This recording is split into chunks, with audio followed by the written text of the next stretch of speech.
Hello students and welcome to Target 101। आज हम class 10th के जो चैप्टर नंबर 4 है मैथ्स का द्विघात समीकरण, उसके जो हम आज केस स्टडी बेस्ड क्वेश्चन है उसके बारे में आज हम पढ़ेंगे।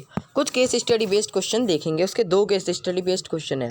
वीडियो धुंधली आ रही हो तो 270p अपने यूट्यूब पर क्लिक कर लें, जिससे वीडियो क्लियर हो जाएगी।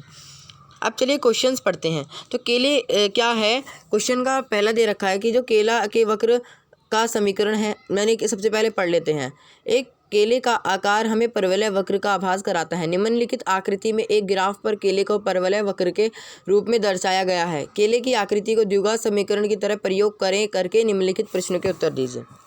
तो ये केला दे दिया, इसमें ये हमें y अक्ष दे दिया और ये हमें क्या दे दिया, x अक्ष हमें दे दिया। ये x है और ये y है। तो जिस पर इस तरीके से केला हमें रखा हुआ है, तो ये क्या होगा, ये एक ही पर काट रहा है। ठीक है, तो चलिए निम्न प्रश्न के उत्तर देते हैं।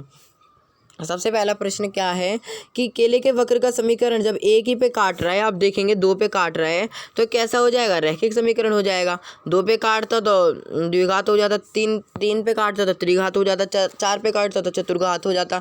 लेकिन यहाँ पर 1 पे काट रहा है तो 1 पे क्या है, रैखिक समीकरण है। चलिए नेक्स्ट क्वेश्चन देखते हैं। नेक्स्ट क्वेश्चन क्या है कि द्विघात समीकरण का मानक रूप। द्विघात समीकरण का मानक रूप जो होता है ax² + bx + c डी वाला आपका द्विघात समीकरण का मानक रूप होता है। तीसरा, हर द्विघात समीकरण से ज़्यादा कितने मूल होते हैं, उसके 2 मूल होते हैं। ए अगर रैखिक समीकरण होगा तो उसके 1 मूल होंगे। अगर द्विघात समीकरण होगा यानी कि द्विघात समीकरण होगा तो उसके 2 मूल होंगे। त्रिघात होगा तो 3 मूल होंगे। तो लेकिन यहाँ पर कैसा है, यहाँ पर द्विघात समीकरण तो उसके कैसे मूल होंगे, 2 मूल होंगे। केले का ग्राफ एक्स को कितने बिंदुओं पर स्पर्श करता है, तो केवल एक ही बिंदु पर स्पर्श करता है, जो है 2।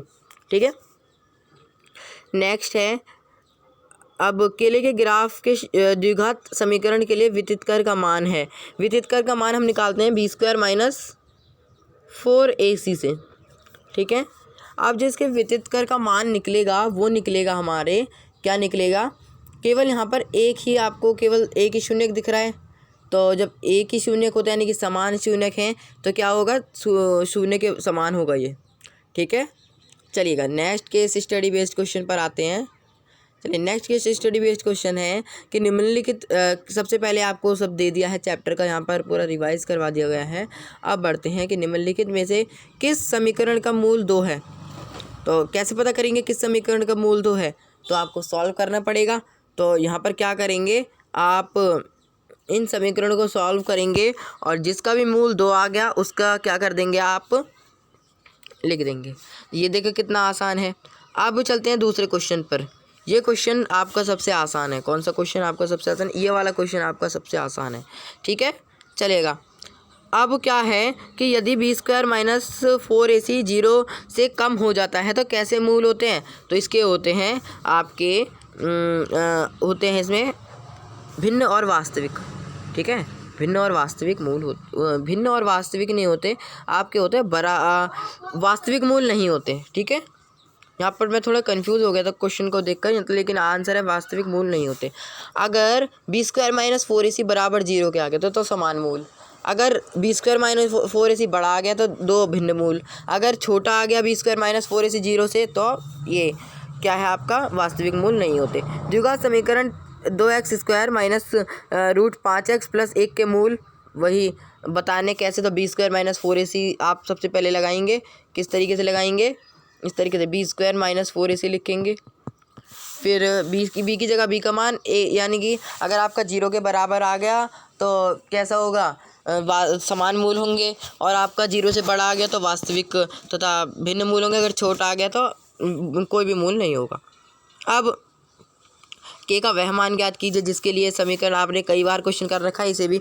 आप जहाँ एक्स है वहाँ के का जहाँ यानी कि आपका क्या है कि के का वह मान ज्ञात कीजिए जिसके लिए द्विघात समीकरण 2x² - kx + k बराबर 0 के मूल बराबर होंगे। तो आपको वही b² - 4ac निकालना होगा, उससे आपका पता चल जाएगा आसानी से।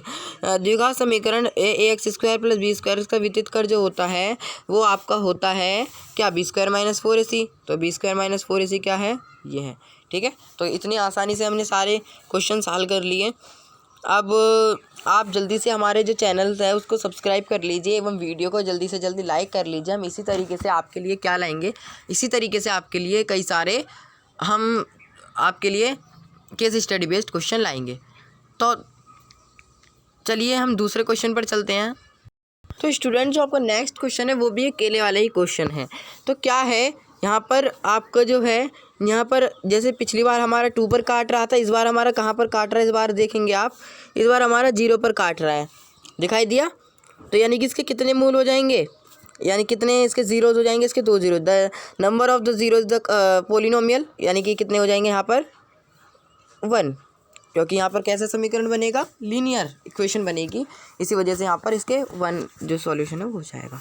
नेक्स्ट क्वेश्चन है, if the curve of the banana is represented by the polynomial x square minus x minus 6 then the zeros are.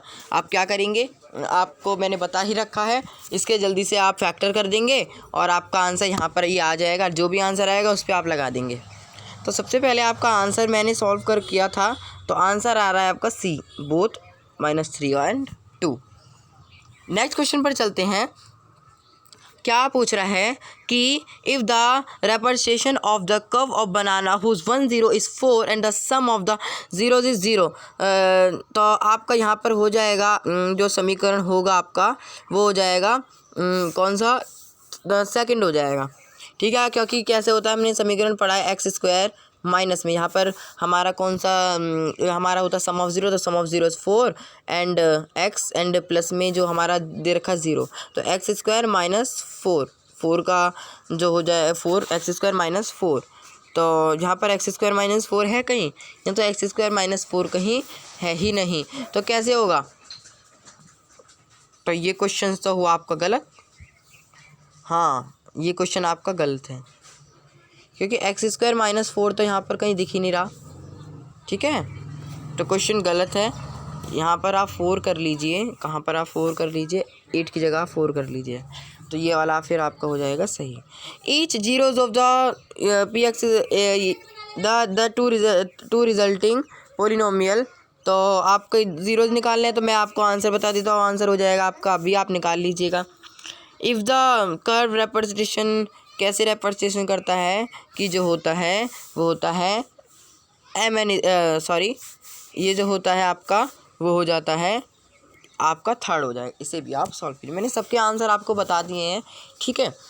अब देखिए, अगर कोई लाइन इस तरीके से होती, किस तरीके से मैं बता देता हूँ, तो हमारे चैनल को सब्सक्राइब करें, वीडियो को लाइक करें, शेयर करें, कमेंट करें। नमस्कार।